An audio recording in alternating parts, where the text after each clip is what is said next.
Hello everyone. जैसा कि हम अपने प्रीवियस वीडियो में जो है छत्तीसगढ़ भू राजस्व संहिता के बारे में जो है डिस्कस किया था, और उसमें कुछ जो इम्पोर्टेंट सेक्शन था जो कि चैप्टर 1 से लेकर के चैप्टर 5 तक जो हमने देखा। ठीक है, आज की इस वीडियो में जो है छत्तीसगढ़ भू राजस्व संहिता जो कि 1959 का है, इसमें जो है हम चैप्टर 6 से लेकर के चैप्टर 19 तक जो कुछ भी इम्पोर्टेंट सेक्शन है उन सभी को अच्छे से देखेंगे, डिटेल में देखेंगे। और क्या जो है इम्पोर्टेंट सेक्शन है जो है जो कि एग्ज़ाम के पॉइंट ऑफ व्यू से जो है इम्पोर्टेंट है उसी को देखेंगे। ठीक है, तो सबसे पहले देखो, सबको पता है कि करीब माइनर एक्ट में जो है 8 एक्ट रखे गए हैं। उसके बाद मेजर एक्ट भी हैं, तो काफ़ी लेंदी है और 100 मार्क्स का क्वेश्चन है। ठीक है, सबको पता है। लेकिन उसमें देखो क्या है, थोड़ी सी जो है समझदारी से काम लेना है। इसलिए क्योंकि देखो, जो माइनर एक्ट के जो क्वेश्चन होंगे बहुत ज़्यादा डीप एंड डाउन नहीं क्वेश्चन पूछे जाएंगे। ठीक है, सेक्शन बेस्ड क्वेश्चन पूछे जाएंगे, तो उसको ध्यान में रख करके जो है चलना है। ठीक है, एक दो क्वेश्चन जाते हैं तो सबके लिए जो है वो कॉमन रहेगा। ठीक है, तो स्टार्ट करते हैं, वीडियो को लास्ट तक देखना। तो चैप्टर 6 जो कि बात करता है भूमि तथा भू राजस्व से संबंधित। ठीक है, तो इसमें जो है क्या क्या सेक्शन इंपॉर्टेंट है, तो देखो सेक्शन 57 यहाँ पे इंपॉर्टेंट है, जो समस्त भूमियों में राज्य का स्वामित्व क्या है इसके बारे में बात करता है। ठीक है, तो ये इम्पोर्टेंट है। उसके बाद इसमें और कोई इम्पोर्टेंट नहीं है, हमको देखना है। ठीक है, चैप्टर 7 हमको जानना है कि किस संबंधित प्रावधान है, भू सर्वेक्षण तथा भू राजस्व निर्धारण। ठीक है, तो देखो हर मतलब कृषि के क्षेत्र में जो है भूमि का सर्वेक्षण के अधिकारी होते हैं, और उसका निर्धारण कैसे राजस्व का निर्धारण किया जाता है उससे संबंधित प्रावधान जो है दिया गया है इसमें। ठीक है, तो यहाँ पे जो इम्पोर्टेंट है वो है सेक्शन 65, जिसमें जो है बात करता है डीओ, एसडीओ और एडीओ के संबंधित जो सर्वेक्षण अधिकारी हैं, यानी कि जिला सर्वेक्षण अधिकारी, उप सर्वेक्षण अधिकारी और सहायक सर्वेक्षण अधिकारी की शक्तियां कहाँ हैं, तो सेक्शन 65 में है। ठीक है, अब देखो जो सर्वेक्षण है, ठीक है, भूमि का सर्वेक्षण, उस संबंधित प्रावधान में यहाँ पे इम्पोर्टेंट है सेक्शन 72। सेक्शन 72 बात करता है ग्राम की आबादी का अवधारण। सेक्शन 75 मोस्ट इंपॉर्टेंट है, बंदोबस्त की परिभाषा पूछ सकता है आपसे कहाँ पर दिया है। सेक्शन 80 भी इम्पोर्टेंट है, समस्त भूमियों के निर्धारण के दायित्वाधीन होगा निर्धार, तो ये इम्पोर्टेंट है। सेक्शन 81 निर्धारण का सिद्धांत बताता है। ठीक है, 85 जो है भू राजस्व निर्धारण की अवधि, तो ये भी इम्पोर्टेंट है। ठीक है, 19(1)(a जो नियम बनाने की शक्ति के बारे में प्रावधान करता है, ये भी इम्पोर्टेंट है एग्जाम के लिए। ठीक है, चैप्टर 8 नगरीय क्षेत्रों में भूमि के बंदोबस्त एवं निर्धारण के संबंधित प्रावधान है। ठीक है, इसमें से यहाँ पे कोई इंपॉर्टेंट नहीं है। आप देख सकते हो सेक्शन 100 आप देख सकते हो, जो कि पुनरीक्षण के समय उचित निर्धारण का नियत किया जाना। ठीक है, ये प्रावधान है, बहुत ज़्यादा इंपॉर्टेंट नहीं है, छोड़ भी सकते हो। चैप्टर 9 भू अभिलेख से संबंधित प्रावधान है, ये पूछा जा सकता है। इसमें यहाँ पे जो सेक्शन है 107 मोस्ट इंपॉर्टेंट है, भूमि के नक्शा के बारे में, और 108 अधिकार अभिलेख के बारे में, यानी कि जो कुछ भी राइट्स का रिकॉर्ड है, जो लैंड का रिकॉर्ड है उससे संबंधित प्रावधान है। ठीक है, 114 भू अभिलेख से संबंधित प्रावधान है, मोस्ट इंपॉर्टेंट है। 114 किसान किताब से संबंधित जो है यहाँ पे प्रावधान दिया गया है।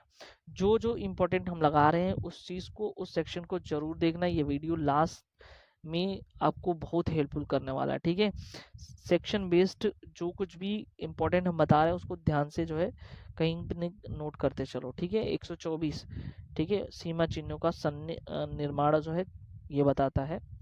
उसके बाद देखो यहाँ पे कोई इम्पोर्टेंट नहीं है।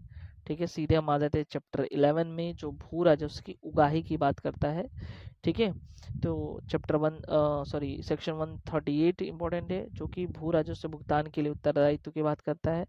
सेक्शन 139 भू राजस्व कब्जा रखने वाले किसी व्यक्ति से वसूल किया जाएगा, ये भी इम्पोर्टेंट है। उसके बाद जो यहाँ पे देख सकते हैं सेक्शन 140, ठीक है, तारीख जिसको भू राजस्व शोध होगा वह दे हो, मतलब उस तारीख को ये सोच लो कि दे करना, मतलब दे होगा, ये भी इम्पोर्टेंट है वहाँ के एग्जाम के लिए। ठीक है, उसके बाद और क्या इम्पोर्टेंट है यहाँ पे, देखो 147 जो है बकाये की वसूली के लिए जो है आदेशिका जारी हो सकती है, ये भी देख लेना। ठीक है, उसके बाद चैप्टर 12 आ जाते हैं। चैप्टर 12 जो है भू धारी की बात करता है। इसमें सेक्शन 158 भूस्वामी, ठीक है, और 168 शासकीय भूमि का बयान, ये इम्पोर्टेंट है यहाँ पे। उसके बाद 165 जो कि बात करता है अंतरण के अधिकार से संबंधित प्रावधान है। 167 भूमि का विनिमय मोस्ट इम्पोर्टेंट है। 168 पट्टा, ये दोनों तो बहुत ज़्यादा इम्पोर्टेंट है, इसको जरूर देख के जाना, ठीक है। उसके बाद यहाँ पे 172 भूमि का व्यपवर्तन और त्यजन, ठीक है, ये दोनों इम्पोर्टेंट है 172 और 173। अब ये जो 3 सेक्शन यहाँ पे एक साथ इम्पोर्टेंट है, इन तीनों को पढ़ के जाना है। खाते का परित्याग, खाते का निपटारा और खाते का विभाजन, जो कि 176, 177, 178 में दिया गया है। उसके बाद यहाँ पे कोई इम्पोर्टेंट नहीं है। अब आते हैं चैप्टर 13 में, जो कि सरकारी पट्टेदार तथा सेवा भूमि से संबंधित प्रावधान है, ठीक है। 181 सरकारी पट्टेदार के बारे में प्रावधान करता है, ठीक है। उसके बाद जो है 183 सेवा भूमि से संबंधित प्रावधान है, ठीक है। चैप्टर 16 जो है खातों की चकबंदी से संबंधित प्रावधान जो है बताता है। तो इसमें जो है 20 कुछ परिभाषाएं दी गई हैं, ठीक है। उसको देखना है तो आप देख सकते हैं, लेकिन इम्पोर्टेंट नहीं है वहाँ पे, ठीक है। यहाँ पे जो इम्पोर्टेंट है यहाँ पे ये है कि जो अंतरण होगा उससे संबंधित, यानी ये सोच लो कि जो प्रतिकर तथा खर्चे की वसूली होगी 216 में, देख सकते हो यहाँ पे। और उसके बाद जो है जो भूमि स्वामी के विलंगम से संबंधित प्रावधान 220, ये भी देख सकते हो। चैप्टर 17 जो है ग्राम पदाधिकारी और भू अभिलेख अधिकारी से संबंधित प्रावधान है। कुछ महत्वपूर्ण पदाधिकारी हैं, उनको हम देख लेते हैं।